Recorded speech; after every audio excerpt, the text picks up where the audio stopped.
మనము 24వ వచనం ప్రకారం ప్రభు మనందరినీ కూడా ఏమని ఆశిస్తా ఉన్నాడు, ఏమని కోరుకుంటా ఉన్నాడంటే, యోహాను సువార్త 4వ అధ్యాయము 24వ వచనం ప్రకారం, దేవుడు ఆత్మ గనుక ఆయనను ఆరాధించువారు ఆత్మతోనూ సత్యముతోనూ ఆరాధింపవలెనను అనేటువంటి మాట మనం చూస్తాం. కాబట్టి ప్రభు మరి మన జీవితాల్లో వేటినైతే చేశాడో, వేటినైతే అనుగ్రహించాడో, వాటిని ఆధారంగా చేసుకొని మన నుంచి దేవుడు ఏం ఆశిస్తా ఉన్నాడంటే, ఆత్మతోనూ సత్యముతోనూ ఆరాధించాలని ప్రభు ఇష్టపడతా ఉంటున్నారు. కాబట్టి ప్రభువే ఇష్టపడుతూ ఉంటుండగా ఆయన యొక్క వాక్యము ద్వారా ప్రభువును మనం ఆరాధించినట్లు ఆత్మతో సత్యముతో మనల్ని మనం వాక్యపు వెలుగులో సిద్ధపరచుకోవడానికి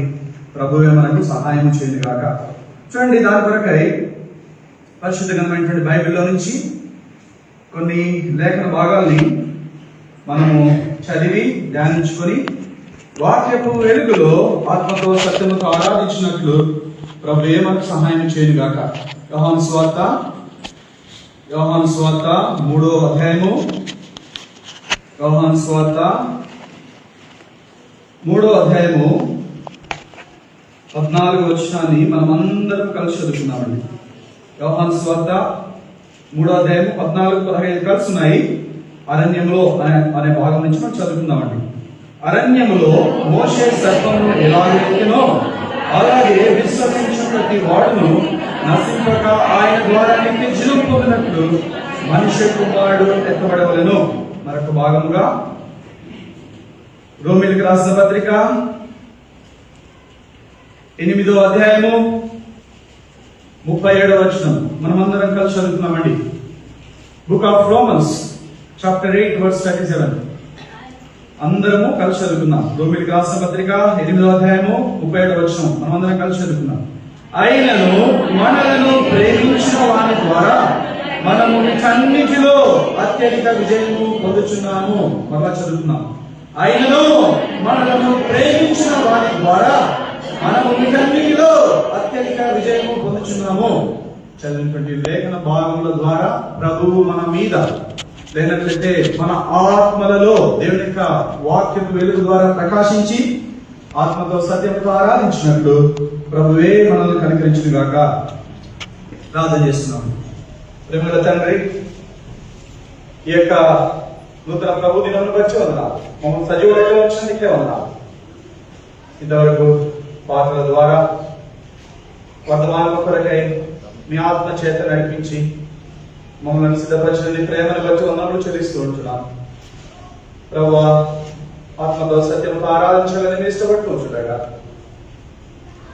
మేమైతే అట్లు మిమ్మల్ని ఆరాధించలేము. ప్రభువా, మాలో ఉన్న మీరు దేవుని యొక్క వాక్యం ద్వారా ఆత్మదేవుడిగా మాతో మాట్లాడుకుంటుండగా నీ వాక్యమును గ్రహించిన వారమై, స్వీకరించిన వారమై, మీతో సహకరించి అట్లా ప్రభువా, మీరు కోరిన నామములో ఆరాధించినట్టు చూపించు.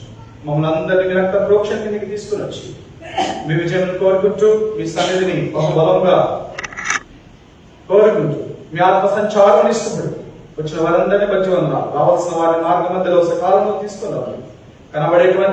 కనబడేటువంటి చీకటి శక్తులను నజరేయుడైన యేసుక్రీస్తు నామములో బంధిస్తూ నిలబడుతున్న నన్ను జ్ఞాపకం చేస్తూ కనికరించి కృప చూపించి బలహీనుడును అల్పుడను అయోగ్యుడను ఒప్పుకుంటూ నేను కాదు ప్రభువా, నేనైతే నీ బిడ్డలకు పరిచయం చేయలేదు, మీరు మాత్రమే నా ద్వారా నాలో ఉండి పరిచర్య చేసి మిమ్మల్ని ఆత్మతో సత్యంతో ఆరాధించినట్లు మీరు మాత్రమే మమ్మల్ని సిద్ధపరచున్నారు. ప్రార్థన స్తుతిస్తూ యేసు నామములో స్తుతించి ప్రార్థించాడు నా తండ్రి, ఆమేన్.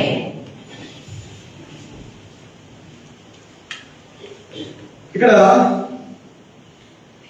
రోమీయులకు రాసిన పత్రికలో 8వ అధ్యాయంలో 37వ వచనంలో మనం ఒక భాగాన్ని ఇక్కడ చూస్తూ ఉంటున్నాం.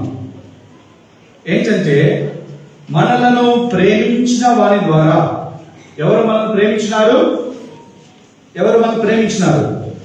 యేసుక్రీస్తు ప్రభువారు మనల్ని ప్రేమించినారు. మనలను ప్రేమించిన వారి ద్వారా మనం ఏం పొందుతున్నామంట? వీటన్నిటిలో అత్యధిక విజయము పొందుచున్నాం. అయితే నేను మీకు ఏమి జ్ఞాపించాలని ఇష్టపడతా ఉన్నానంటే, ఇక్కడ మనలను ప్రేమించినటువంటి యేసుక్రీస్తు ప్రభువారి ద్వారా మనకు ఏమని గ్రహించబడింది? అత్యధికమైన విజయం. దయచేసి చూడండి, అక్కడ విజయం మాత్రమే లేదు, అక్కడ దాని ముందే ఉంది, మనం దాన్ని గమనించాలి. అత్యధికమైనటువంటి విజయం. కాబట్టి ప్రభు మనకు ఎట్టి అత్యధికమైనటువంటి విజయాన్ని అనుగ్రహించాడో దాన్ని మనం చూసుకుని మరి ప్రభువును ఆత్మతో సత్యముతో ఆరాధించినట్లు ప్రభువే మనకు సహాయం చేయుగాక. దాని కొరకై పరిశుద్ధ గ్రంథం బైబిల్లో నుంచి యోహాను సువార్త 3వ అధ్యాయము 14-15 రెండు కలిసి వచ్చినాయి కాబట్టి మనము అక్కడ ఒక భాగాన్ని చదువుతూ వచ్చాము. అక్కడ మనం చూస్తే పాత నిబంధన గ్రంథంలో మోషే సర్పం ఎత్తినట్టుగా మనము చూస్తూ ఉంటున్నాం కదా. పాత నిబంధన గ్రంథంలో మోషే ఏం చేస్తా ఉన్నాడు? సర్పమును పైకెత్తినట్టుగా మనము చూస్తూ ఉంటున్నాం. అయితే మరి ఆ సర్పము ద్వారా మరి ఇజ్రాయేలు ప్రజలందరూ వారు చూపించినటువంటి అవిధేయతను బట్టి, వారు చేసినటువంటి పాపమును బట్టి దేవుడు వారిని అనేకులను నశింపచేసినాడు.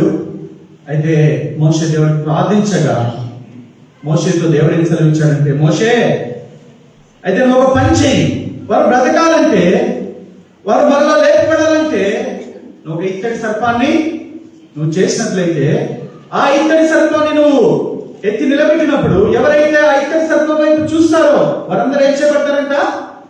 మరలా బ్రతికించబడతారు అని చెప్తా వచ్చినాడు. దేవుడి స్తోత్రం.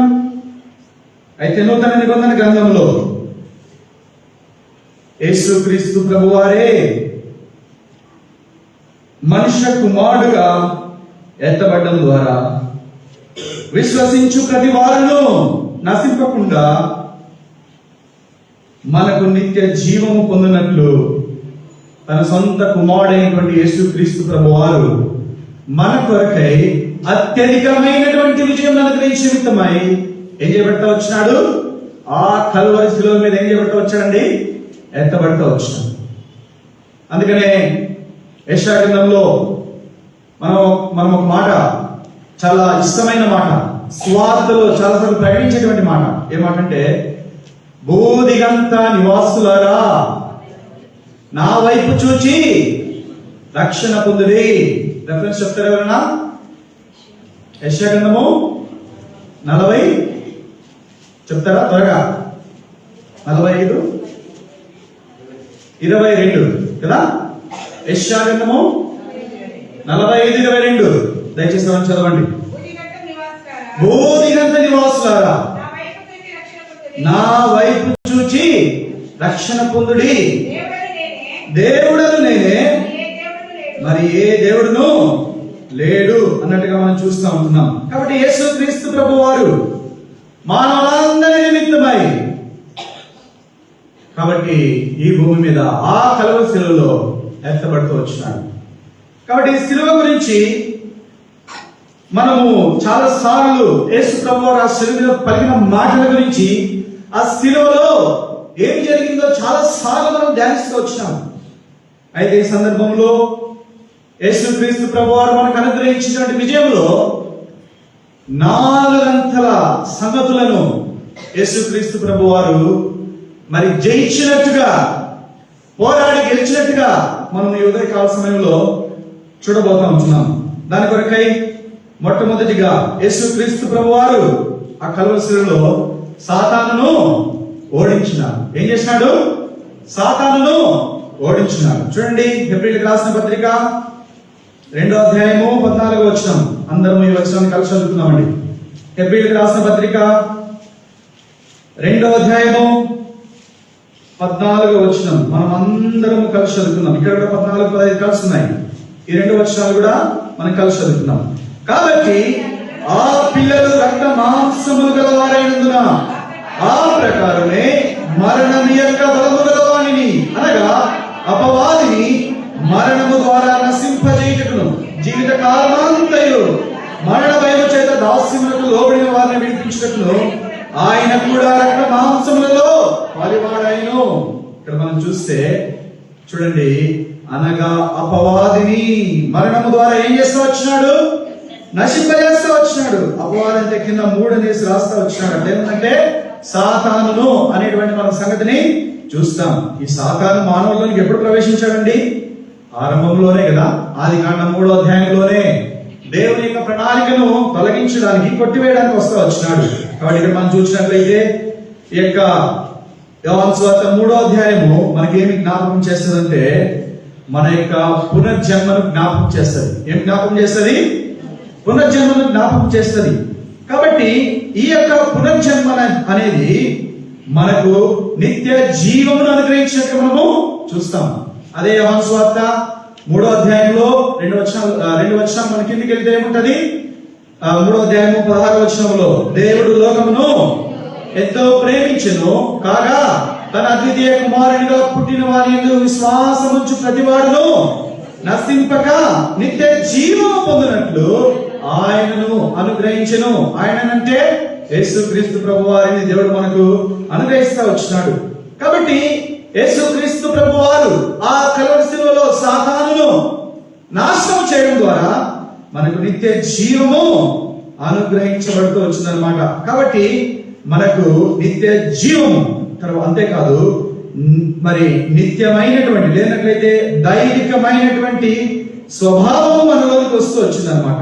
అర్థమైందా? దైవికమైనటువంటి స్వభావము మనలోనికి వస్తూ వచ్చింది. ఇంకొక విధానంలో మనం చూసినట్లయితే ఆ యొక్క పునరుద్ధానం అనేది సాతాను యొక్క స్వభావాన్ని, మన యొక్క శరీరంలో ఉన్నటువంటి సాతాను యొక్క స్వభావాన్ని ఏం చేస్తూ వచ్చిందంటే రద్దు చేస్తూ వచ్చింది. లేనట్లయితే మరి నాశనం చేస్తూ వచ్చింది అనమాట.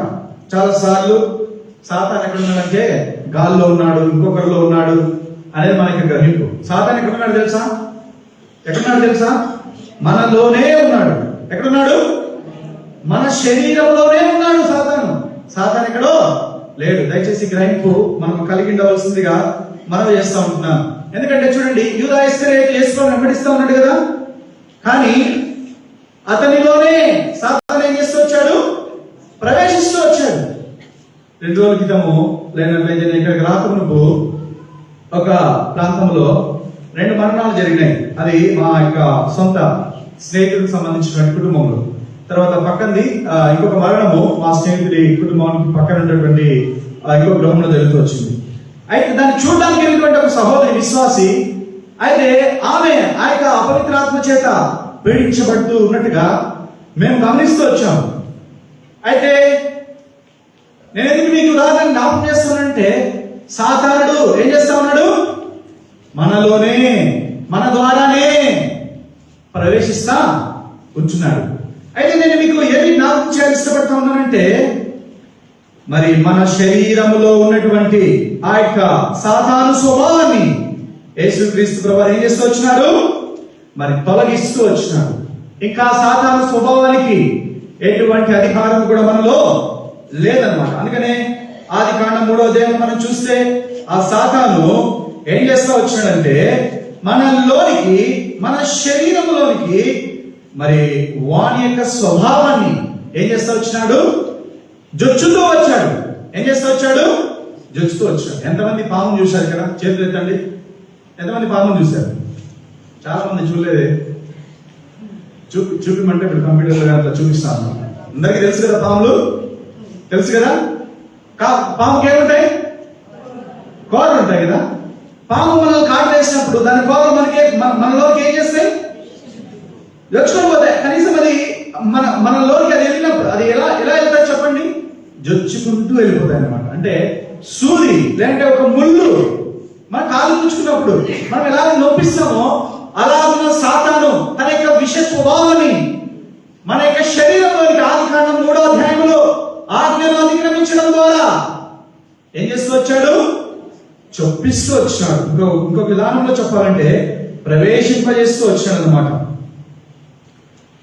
అయితే ఇజ్రాయేల్ ప్రజలు దేవునికి వ్యతిరేకంగా పాపం చేసినప్పుడు వాళ్ళు ఏం చేస్తూ వచ్చారంటే సర్పము చేత వాళ్ళు ఏం చేయబడుతూ వచ్చారు? కాటు వేయబడుతూ వచ్చినారు. అది సంఖ్యాకాండము 21వ అధ్యాయము 4 నుంచి 9 వరకు మనం చూస్తాం. అదే సందర్భాన్ని మనం ఇప్పుడు చదువుకుంటూ వచ్చాం అన్నమాట. అయితే మోషేతో దేవుడు ఏం చెప్పాడంటే, ఒక ఇత్తడి సర్పాన్ని వారి పక్షముగా దేవుని యొక్క తీర్పుగా మరి ఆ సర్పాన్ని వారు చూసినట్లు పైకెత్తమని చెప్తూ వచ్చినారు. కారణం ఏంటంటే, సర్పం యొక్క కాటు చేత నశించబడిన వారందరూ మరలా బ్రతికించబడినట్లు. ప్రియమైనటువంటి సహోదర సహోదరి, ఇదే యేసుక్రీస్తు ప్రభువారు మన జీవితంలో జరిగిస్తూ వచ్చిందనమాట. అయితే అది ఒక మాదిరికరంగా ఉంది. ఏది? పాత నిబంధనలో జరిగింది మనకి ఎట్లుంది? ఒక మాదిరికరంగా ఉంది. అయితే యోహాను సువార్త 3వ అధ్యాయము 14-15 వచనాల్లో రాయబడిన సంగతి ఏంటంటే, యేసుక్రీస్తు ప్రభువారు ఆ యొక్క విషయాన్ని అప్పుడైతే ఇట్టటి సర్పం చేయమని చెప్పాడు, ఇప్పుడైతే తనకు తానుగా ఏం చేస్తా వచ్చినాడు? అన్వయించుకుంటూ వచ్చినాడు. ఒకప్పుడు ఆ దేవుడు పాపము చేత లేనట్లయితే ఆ యొక్క సర్పం యొక్క కాటు చేత నశింప చేయబడినటువంటి వారిని బ్రతికించిన నిమిత్తము తను తాను ఆ స్థితిలోనికి తీసుకుని రాబట్టి చేయలేదు. కానీ అయితే ఇత్తడి సర్పాన్ని ఎత్తమని మోషే చెప్పాడు. అయితే నూతన నిబంధన గ్రంథంలో యేసుక్రీస్తు ప్రభువారే ఆ ఇత్తడి సర్పం యొక్క మాదిరిగా ఆ యొక్క కలువరి శిలువలో ఎత్తబడుతూ వచ్చినాడు. కాబట్టి ఆయన మన మధ్యలోని ఒక మానవుడిగా, ఒక నరుడిగా రావడం ద్వారా అది నెరవేరుస్తూ వచ్చాడు. కాబట్టి యేసుక్రీస్తు ప్రభువారు కూడా తన శరీరంలో పాపం యొక్క స్వభావాన్ని కలిగి వచ్చాడు. చూడండి, రోమీయులకు రాసిన పత్రిక 8వ అధ్యాయము 3వ వచనం. రోమీయులకు రాసిన పత్రిక 8వ అధ్యాయము 3వ వచనం. మనమందరం ఈ వచనాన్ని కూడా కలిసి చదువుదాం. రోమీయులకు రాసిన పత్రిక 8వ అధ్యాయము 3వ వచనం. శరీరమును అనుసరింపక ఆత్మను అనుసరించి నడుచుకొని మన యందు ధర్మశాస్త్ర సంబంధమైన నీతి విధి నెరవేర్చబడవలనని పాప పరిహారం నిమిత్తము దేవుడు తన సొంత కుమారుని పాప శరీరాకారముతో పంపి ఆయన శరీరమందు పాపమునకు శిక్ష విధించెను. చూడండి ఎంత స్పష్టంగా ఉందో ఇక్కడ. పాప పరిహారము నిమిత్తము దేవుడు తన సొంత కుమారుని పాప శరీరాకారముతో పంపి ఆయన శరీరమందు పాపమునకు శిక్ష విధించెను. నేను ఇక్కడ ఏం జ్ఞాపకం చేస్తూ ఉన్నానంటే, పాప శరీరాకారముతో యేసుక్రీస్తు ప్రభువారు ఈ లోకంలోనికి వస్తూ వచ్చినాడు అనమాట. అంతేకాదు, మరి ఆయన ఆ యొక్క ఇత్తడి సర్పముతో సమానంగా చేయబడుతూ వచ్చినాడు. ఏం చేయబడుతూ వచ్చాడు? ఇత్తడి సర్పముతో సమానంగా చేయబడుతూ వచ్చినాడు. కాబట్టి మరి ఆ యొక్క ఇత్తడి సర్పము మరి ఆ యొక్క అంటే ఆ యొక్క ఇత్తడి సర్పం అనేది మరి ఆ యొక్క మరి ఆ ఇత్తడి సర్పాన్ని మనం చూస్తే అది విషం లేనిదిగా ఉంది కదా. ఎలా ఉందండి? అది విషం లేనిదిగా ఉంది కదా. అదేంటి? దేవుడు తయారు చేయమని చెప్పినాడు. దాంట్లో ఏం లేదు, విషం లేదు కదా. దాంట్లో ఏం లేదండి, విషం లేదు. మరి యేసుక్రీస్తు ప్రభువాడు మనం చూసినట్లయితే ఇక్కడ పాప శరీరాకారంగా చేయబడ్డాడు కదా. పాప శరీరాకారంలో పంపించబడుతూ వచ్చినాడు. చూడండి, ఈ యొక్క భాగాన్ని మీరు పోల్చి చూస్తున్నారని నేను నమ్ముకుంటున్నాను. ఎందుకంటే ప్రభు చేసిన కార్యమును మన జీవితాల్లో అంత లోతుగా మనము విశ్వసించినట్లయితే, అంత లోతుగా మనము ధ్యానించినట్లయితే, ప్రేమిటువంటి సోదర సోదరి, మనము ప్రభు ఆత్మతో సత్యంతో మనం ఆరాధించలేము. ప్రభువును మనం ఆరాధించాలంటే ఆయన కార్యము లోతు. ఆయన మనల్ని రక్షించే నిమిత్తము, మన పాపములను క్షమించే నిమిత్తము ఎంతగా తగ్గించుకున్నాడు, ఎంతగా దీనుడైనాడో, ఎంతగా దరిద్రుడైనాడో, ఎంతగా చేతగాని వాడైనాడో అనేటువంటి సంగతిని ప్రభు చూచినట్లు మన మనోనేత్రములు వెలిగించునుగా, తద్వారా ప్రభువును ఆత్మతో సత్యముతో ఆరాధించినట్లు మనలను సిద్ధపరచునుగాక. కాబట్టి ఇప్పుడు ఆయన పాప శరీరాకారముతో ఈ లోకానికి పంపించబడుతూ వచ్చినాడు. మరి అయితే ఆయన ఎటువంటి పాపమును కూడా చేయలేదు. దాని వరకు ఒక వచనం మనం చదువుదాం చూడండి. 2 కొరింథీ 5:21. 2 కొరింథీ 5:21. దయచేసి తీసుకున్నారని చదవండి. 2 కొరింథీయులకు రాసిన పత్రిక, లేదంటే మనం అందరం కలిసి చదువుదామండి ఈ వచనం కూడా. 2 కొరింథీ 5:21 కలిసి చదువుదాం. ఎందుకనగా మనం ఆయన యందు దేవుని నీతి అన్నట్లు పాపమెరుగని ఆయనను మన కోసము పాపముగా చేసెను. ఆయనకి ఏం తెలియదంట? పాపము తెలియదు. కానీ ఆయన ఎలా చేయబెడతా వచ్చినాడు? పాపముగా చేయబెడతా వచ్చినాడు. అయితే ఆయన మరి శిలువ మీద ఆయన శరీరంతో పైకెత్తబడినప్పుడు మరి ఆయన యొక్క మరణము ద్వారా సాతాను ఆ యొక్క పాత సర్పాన్ని మరి ఆ యొక్క పాత సర్పముతో ఆయన ఏం చేస్తూ వచ్చాడంటే వ్యవహరిస్తూ వచ్చినాడు. లేదంటే ఇంకో మాటలో చెప్పాలంటే యేసుక్రీస్తు ప్రభువు శిలువలో ఎత్తబడినప్పుడు ఆయన యొక్క మరణము ఆయన మరి సాతాను యొక్క మరణముతో వ్యవహరిస్తూ వచ్చినాడు. అంతేకాదు ఆయన ఆ యొక్క పాత సర్పముతో ఆయన వ్యవహరిస్తూ వచ్చినాడు. దాని వరకు చూడండి, మనం చదువుతూ వచ్చాం కదా, హెబ్రీయులకు రాసిన పత్రిక 2వ అధ్యాయం 14వ వచనంలో అక్కడ ఏం రాయబడతా ఉంది? మరణము ద్వారా ఏం చేస్తూ వచ్చినాడు? యేసుక్రీస్తు ప్రభువారు అపవాదిని నశింపజేస్తూ వచ్చినాడు. ఏం చేస్తూ వచ్చాడు? అపవాదిని నశింపజేస్తూ వచ్చినాడు. కాబట్టి ఈ సంగతిని మనం గుర్తెరగవలసిన వారంగా ఉంటున్నాం. దాని అర్థం ఏంటంటే మరి మనలో ఉన్నటువంటి ఆ యొక్క పతనమైనటువంటి లేనట్లయితే పడిపోయినటువంటి మానవుని దేవుడు ఏం చేస్తూ వచ్చాడంటే ఆ యొక్క సర్పము స్వభావాన్ని దేవుడు ఏం చేస్తూ వచ్చాడంటే ఆ కలువరి శిలువ ద్వారా వ్యవహరిస్తూ వచ్చాడు. లేనట్లయితే అంతమొందిస్తూ వచ్చాడు అనమాట. కాబట్టి ఎవరైతే మనిషి తిరిగి జన్మిస్తాడో మరి ఎలా జన్మిస్తాడు? యేసుక్రీస్తు ప్రభు వారి యొక్క నిత్య జీవం ద్వారా జన్మింపజేయబడినప్పుడు ఆయన యొక్క లేదంటే మనిషి యొక్క సాతాను స్వభావం ఏమైపోతుందంటే రద్దు చేయబడతాడు. ఏం చేస్తుంది? రద్దు చేయబడతాది. నేను నాకు సహోదరు చెప్తా వచ్చినాడు, తన సాక్ష్యం చెప్తూ వచ్చినాడు. మేము ఒక చిన్న గృహంలో గుడికి వెళ్ళినప్పుడు ఒక సహోదరు సాక్ష్యం ఏం చెప్తా వచ్చినాడంటే, నేనే నా చిత్తానుసారముగా నీ పాపములన్నిటినీ క్షమించిన్నాను, ఇంకా నేను ఎన్నటికి వాటిని జ్ఞాపకం చేస్తున్నాను అంటా ఉన్నాడు. అది ఎక్కడ జరిగిందంటే శిలువలో జరిగింది. యేసుక్రీస్తు ప్రభువు శిలువలో మానవులందరి నిమిత్తము ఆ యొక్క మరి ఇత్తడి సర్పం ఎలాగా అనేకులు చూచి బ్రతికించబడ్డారో మనం అందరం బ్రతికించబడినట్లు ఆ సహోదరుడు ఎలా సాక్ష్యం ఇస్తూ వచ్చాడో మనం అందరము కూడా ఆ యొక్క కలువరి శిలువలో మనం ఏం చేయబడుతూ వచ్చాము? యేసుక్రీస్తు ప్రభు వారి ద్వారా మనం ఏం చేస్తూ వచ్చాము? బ్రతికించబడుతూ వచ్చాము. కాబట్టి ఇంకా దేవుడు ఎన్నటికే గాని మన యొక్క పాపాలని జ్ఞాపకం చేస్తూ ఉన్నాడు అన్నమాట.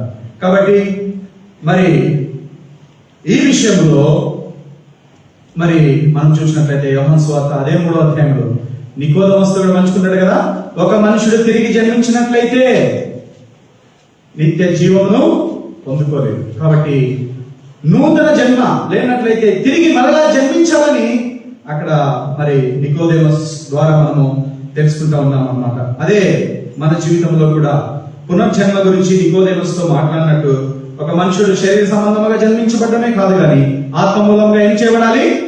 జన్మించబడాలనేటువంటి సంగతిని మనము చూస్తాం అన్నమాట. అందుకనే అక్కడ నికోదేమోస్ తో మరి ఒకవేళ నికోదేమోస్ అయిండొచ్చు, ఒక మంచోడు అనుకోండొచ్చు, చాలా ధర్మశాస్త్ర ప్రకారం నడుచుకునేవాడు అనుకోండొచ్చు. అయితే మరలా జన్మించాలనేటువంటి సంగతిని యోహాను సువార్త 3వ అధ్యాయంలో దేవుడు మనకు జ్ఞాపకం చేస్తూ ఉంటున్నాడు.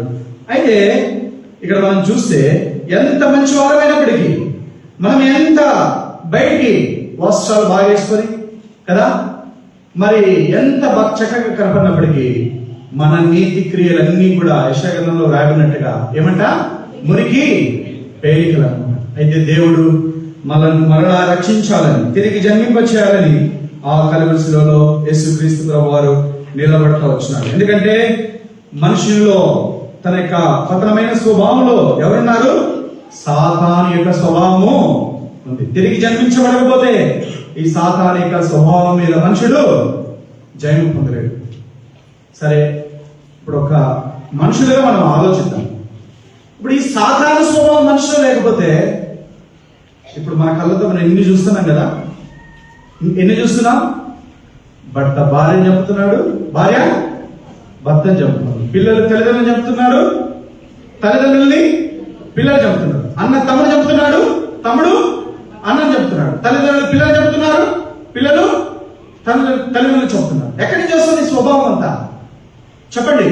సాతాను యొక్క స్వభావంగా మనం చూస్తూ ఉంటున్నాం. అయితే ఆదాము యొక్క మరి సంతతిగా మనలో ఆ యొక్క పాత సర్పం యొక్క స్వభావం ఉందన్నమాట. అయితే ఆదాములో ఆ యొక్క పాత సర్పం యొక్క స్వభావము మరి జొప్పించినప్పుడు అది అలాగనే ఉండిపోతూ వచ్చింది. కాబట్టి మనకేమవసరం అంటే ఆ యొక్క పాపమును తీసివేయ నిమిత్తము యేసుక్రీస్తు ప్రభువారు గొర్రెపిల్లగా తన యొక్క మరి ఆ యొక్క శిలువ మాను మీద మన పాపములన్నింటినీ తన మీద మోసుకుంటూ వచ్చినాం. చూడండి, యోహాను సువార్త 1వ అధ్యాయము 29వ వచనం. యోహాను సువార్త 1వ అధ్యాయము 29వ వచనం. ఈ వచనాన్ని మనం కలిసి చూద్దామండి. మరునాడు యోహాను యేసు తన ఎదురుకు రాగా చూచి, ఇదిగో లోక పాపమును మోసుకొని పోవు దేవుని గొర్రెపిల్ల. కాబట్టి ఏం చేస్తా వచ్చినాడు? లోకం యొక్క పాపములన్నీ కూడా ఏం చేస్తూ వచ్చినాడు? తన మీద మోసుకుంటూ వచ్చినాడు అన్నమాట. కాబట్టి అది ఎలాగో జరుగుతూ వచ్చిందంటే మరి ఆ యొక్క శిలువ మీద యేసుక్రీస్తు ప్రభువారు ఆయన జరిగించిన కార్యం ద్వారా ఆ యొక్క సర్పం యొక్క స్వభావం అనేది అంతమొందించబడతా వచ్చింది. అది యేసుక్రీస్తు ప్రభువారి యొక్క శిలువ ద్వారా జరుగుతూ వచ్చింది. తద్వారా మనం నిత్య జీవము పొందినట్లు దేవుడు చేస్తూ వచ్చినాడు. కాబట్టి ఇదే ఈ యొక్క నియమమే మనల్ని మరణం నుంచి జీవంలోనికి తీసుకుని వస్తూ వచ్చింది. దాని నిమిత్తమై యేసుక్రీస్తు ప్రభువారు పాప శరీరాకారంతో పంపించబడుతూ వచ్చినాడు. మన నిమిత్తమై చనిపోయి సమాధి చేయబడి 3వ దినం ఏం చేస్తూ వచ్చాడు? మృత్యుంజయుడవుతూ వచ్చినాడు. తద్వారా ఆయన ఏమవుతూ వచ్చాడు? జీవం ఇచ్చేటువంటి ఆత్మతో వచ్చినాడు. కాబట్టి ఈ శిలువ ద్వారా మనకు అనుగ్రహించబడినటువంటి అత్యధిక విజయం ఏంటంటే మొట్టమొదటిగా సాతానును దేవుడు ఏం చేస్తూ వచ్చినాడు? మరి అంతమొందిస్తూ వచ్చినాడు. రెండవదిగా సాతాను యొక్క పాప స్వభావమును మనలో దేవుడు ఏం చేస్తూ వచ్చాడు? మరి వ్యవహరిస్తూ వచ్చినాడు. లేనట్లయితే మరి ఆయన పాపములను తీసివేస్తూ వచ్చినాడు. అర్థమైందా? రెండవది ఏం జరిగింది? పాపం యొక్క స్వభావము తొలగించబడింది. మూడవదిగా మనం చూసినట్లయితే పాపమునకు ఉన్నటువంటి బలము అనే సంగతిని మనం చూద్దాం. 3వ సంగతి మనకి విడుదల నిమిత్తమై దయచేసి 2 కొరింథీయులకు రాసిన పత్రిక 15వ అధ్యాయము. త్వరగా మీ బైబిల్స్ అన్ని త్వరగా తీయాలా. మడక స్థిర యెరూషలేము విశ్వాసులు కొంచెం నిద్రపోతున్నారు. మెలకుగా దయచేసి నాతో స్పష్టంగా బిగ్గరగా మీ బైబిల్ తెరిచి చదవడానికి వీలైనంత మట్టుకు మీరు ప్రయత్నం చేస్తే ప్రభువు నా ద్వారా మాట్లాడుతుంటుండగా తన ఆత్మ ద్వారా మీలో ఉన్నటువంటి దేవుని ఆత్మ ద్వారా మీరు వాక్యమును వింటూ సహకరించినట్లయితే ప్రభువును మనం ఆత్మతో సత్యంతో ఆరాధించినట్లు ప్రభు మనకి ఎంతైనా కూడా సహాయం చేస్తాడు అనమాట. చూడండి, 55వ వచనం. 1 కొరింథీ 15:55 మనం కలిసి చూద్దామండి. లేనట్లయితే 54 చివరి నుంచి చదువుదాం. 54 చివరి నుంచి 55, 56, 57 ఈ 3 వచనాలు చదువుకుందామండి. విజయమందు మరణము మింగివేయబడినని రాయబడిన వాక్యం నెరవేరును. ఓ మరణమా నీ విజయం ఎక్కడా? ఓ మరణమా నీ ముళ్ళు ఎక్కడా? మరణపు ముళ్ళు పాపము, పాపమునకున్న బలము ధర్మశాస్త్రమే. ఆయనను మన ప్రభువైన యేసుక్రీస్తు మూలముగా మనకు జయము అనుగ్రహించుచున్న దేవునికి స్తోత్రము కలుగును గాక. కాబట్టి ఇక్కడ మనం చూస్తే విజయమందు అక్కడ మరణం ఏం చేయబడతా వచ్చింది? మృంగివేయబడతా వచ్చింది. అందుకనే ఇక పౌలు అంటున్నాడు, ఓ మరణమా నీ విజయం ఎక్కడా? ఓ మరణమా నీ ముళ్ళు ఎక్కడా? మరణపు ముళ్ళు ఎక్కడుందంట? పాపమే. కాబట్టి పాపము యేసుక్రీస్తు ప్రభువారు సాతాను ద్వారా మనలోనికి చూపించబడిన పాప స్వభావాన్ని శిలువలో పరిహరింపజేస్తూ వచ్చాడు. ఇక ఎన్నింటికి జ్ఞాపకం చేసుకున్నట్టు చెప్తూ వచ్చాడు అనమాట. యోహాను సువార్త 1వ అధ్యాయంలో మనం చూస్తే యేసు రక్తము ప్రతి పాపము నుండి మనల్ని కడిగి పవిత్రులుగా చేయాలనేటువంటి మాటను చూస్తున్నాం.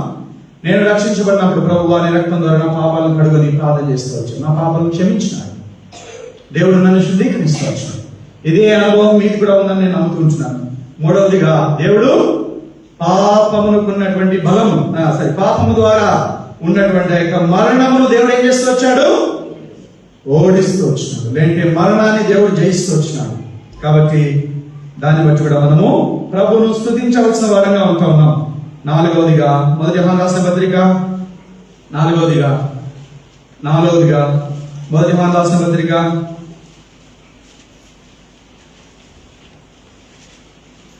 2వ అధ్యాయము